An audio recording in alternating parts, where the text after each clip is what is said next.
Hello friends, welcome to Banking Frontiers. This is Manoj Agrawal. I am the group editor. Today I am doing an interaction with Jaya Vaidyanathan. She is the CEO of BCT Digital, an emerging company in the area of financial solutions, technologies for financial services companies. So welcome Jaya, welcome to the program.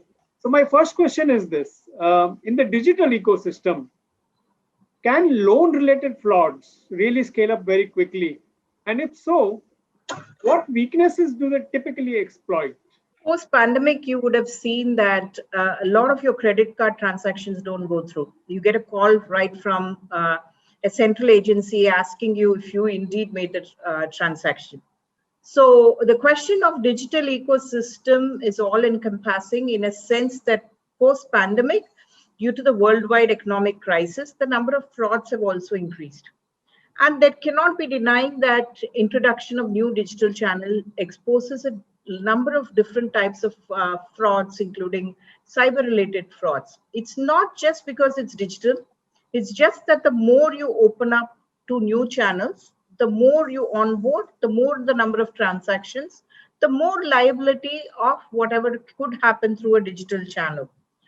But if you ask, does loan fraud happen because digital transactions have been opened? The answer is no. The loan frauds that we see comes from, fraud. If you look at generally NPAs, right? It happens from two reasons. It happens from willingness to pay and ability to pay. So the willingness to pay is what we call as fraud, which is essentially less number of transactions, but the quantum of that particular loan and the bottom line to which it affects a bank are enormous. That is what we call as a loan fraud. As in, you take a loan for a specific purpose, you look at diversion of funds or deployment of funds into several other transactions. So if you ask what is enabled, does the digital ecosystem promote frauds? The answer is probably not. So in terms of the new fraud solution that you've introduced, the latest version, what is new in it? What is something additional that you've brought in? So going back to your introduction, we are a well-established technology company. We use emerging technologies. So that is kind of the play that I would kind of go with. And what we do is, as I explained earlier, the gut feeling of a credit analyst is kind of quantified into a science by the use of modern technologies such as artificial intelligence, machine learning, predictive analytics, to a large extent. So now you may ask the question, how can gut feel be translated into a science? And that too a calculated science, which is the power of the technology that we use. I'll give you an example.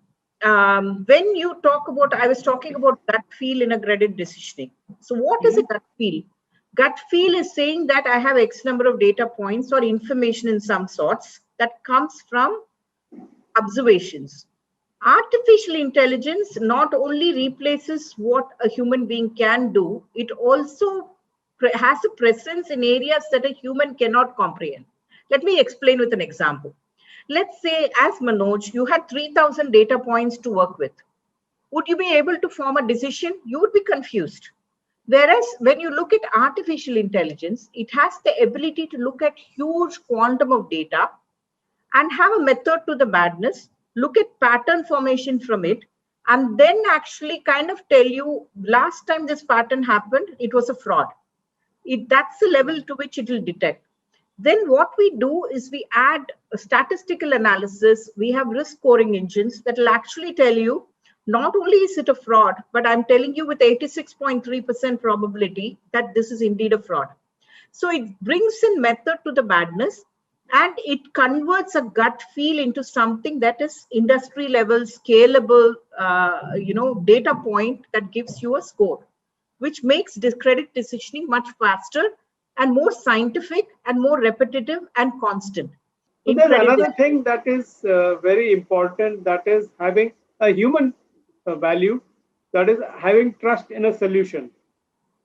So is that also something that all these techniques bring greater amount of trust in the solution for the underwriters, for the management?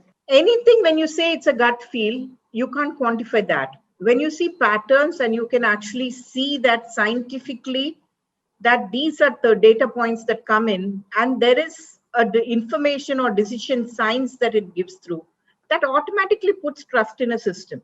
I'll tell you how it works. So let me explain with some examples so that you understand what goes on behind that. So if you were to look at the definition of trust, you would just say consistency. You would have faith in the decision because there is consistency, because there is something that gives you value, because something that provides you the ability to process something more than what meets the eye. Yes, that makes a lot of sense. That's how trust gets built up. But the way your customers have been using your solutions wherever, have they told you about any kind of patterns they're seeing lately in emerging fraud patterns? I think the standard alerts is not just about what customers are saying. Most of whatever the key decision, if you look at typically what do the systems spot, there are certain things that RBI is telling you, these are alerts you must generate, right? So it is not something that we just simply throw in. There is Department of DFS alerts, there are RBI alerts, there are custom bank alerts through all of these decisions. There's a library of about 180 alerts which are generated, which are mandatory from a compliance point of view. I just picked on diversion of funds as an example. Okay. Another thing would be figuring out whether there is stress in a system. So if you kind of like a traditional way of looking at it would be just a core banking or a loan origination system. Simply speaking, in layman's term, let's say that you repeatedly bounce a check. Then we would know that you're stressed. But by the time you already have slipped into greater debt and therefore you don't have the ability to pay. The interim phase that he's your customer, if you have the ability to figure out where the stress points are, and then to look at some intervening measures to prevent it from slipping into an NPA, that's the point in which you have maximum benefit. So it's the forward-looking nature of what the solution enables. Forward-looking, preventive, early warning, and there is a bunch of things. It's not ad hoc, but these are all, to a large extent regulated by RBI, DFS, etc. And plus, in good faith, there are also custom alerts built for different banks. And then we have a superset of what are good practices that you could look at in addition to those things. And we incorporate those alerts into it. So with this new cloud-based solution, what does the customer get more? Is it more scalable? Is it more agile? Is it more cost-effective? Or it's something a combination else? of all of that. On-prem is always a capital expense. It's more, like you mentioned, it is also something that takes more time because it's again, the number of customizations you have. It's more a question of, could you kind of quickly get up and running? In these kind of instances, let's talk about a smaller bank or a smaller financial institution. That comes under the ambit of an RBI. The penalties could be huge the longer you delay. And if you can get something quick up and running, and I said this is probably the only risk management solution or a compliance solution that is also returns value to a customer as soon as it's built. So let's say you pay X $billion on a particular system. You would get 10x within the time that the solution is implemented. So we would like to call it a compliance solution with an immediate payback. So this entire compliance landscape is a changing thing worldwide. And the fact that you can get releases up to speed very quickly, time to implement goes down. So I can keep listing on the benefits of getting onto a cloud model. But it's just a cheap, let's kind of, in one sentence say cheaper, faster, better, more current, more scalable, and all of that comes with that. For any financial sector solutions, a lot of integration takes place. Every solution seems to be integrated with everything. So what kind of mechanisms does your solution have to integrate easily with core banking system, trading system, anti-money laundering system, whatever it is? Yeah, our technology is based on very lightweight integration. We could use the data in that comes from all of these could be inputs into the system. It also, if you look at what is the data that goes into an EWS system, right? It's traditional banking data, like you rightly pointed out, a core banking system, an internal rating system, etc. But it also uses the enormous power of big data. We also used unstructured data. We also used text-based data with OCR recognition capabilities.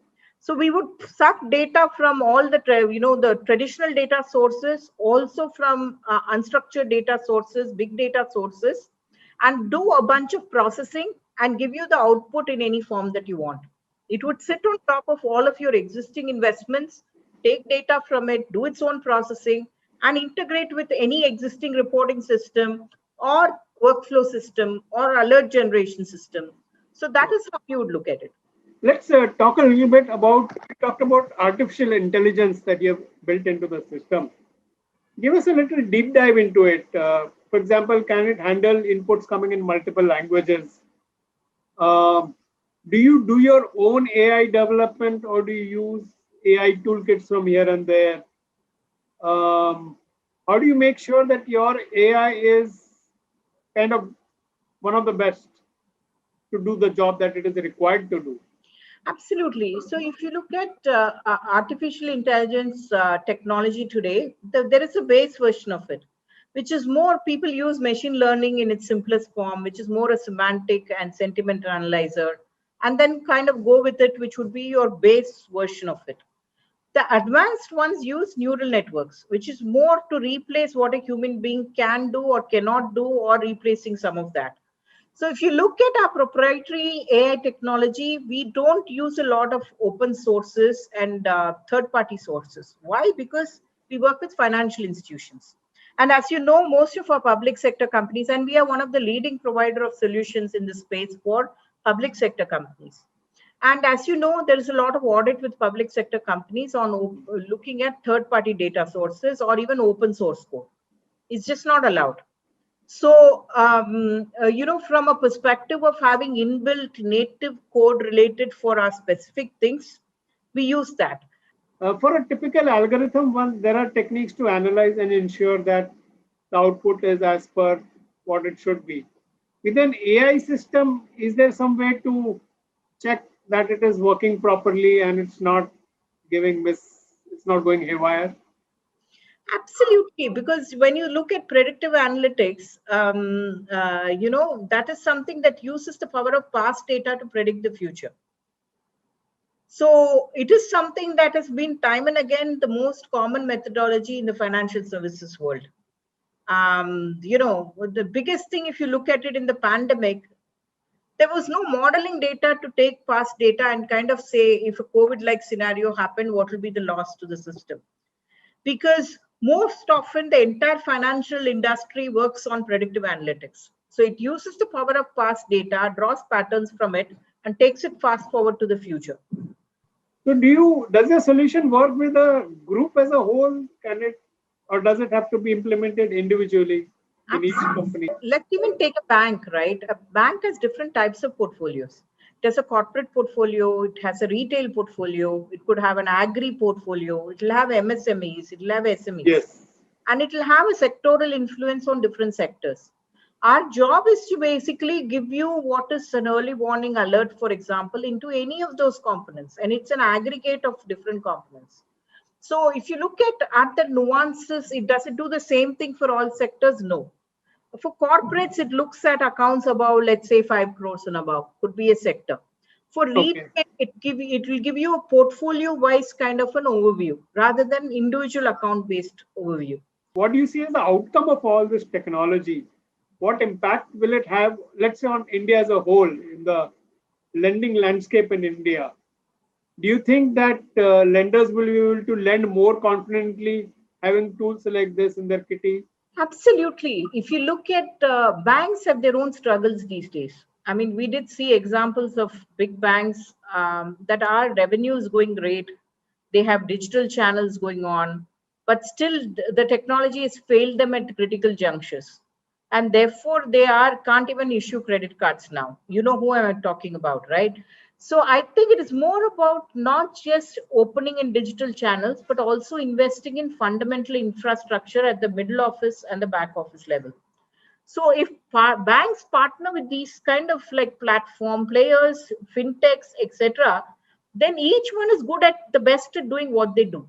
Great. I'm glad to hear that you and people like you are coming up with all these solutions and innovations that will empower the country and the economy and the citizens. So all the best to you, all the best to your team, all the best to the lenders who are using such solutions. And thank you very much for this interview. Thank you very much. Pleasure talking to you as always.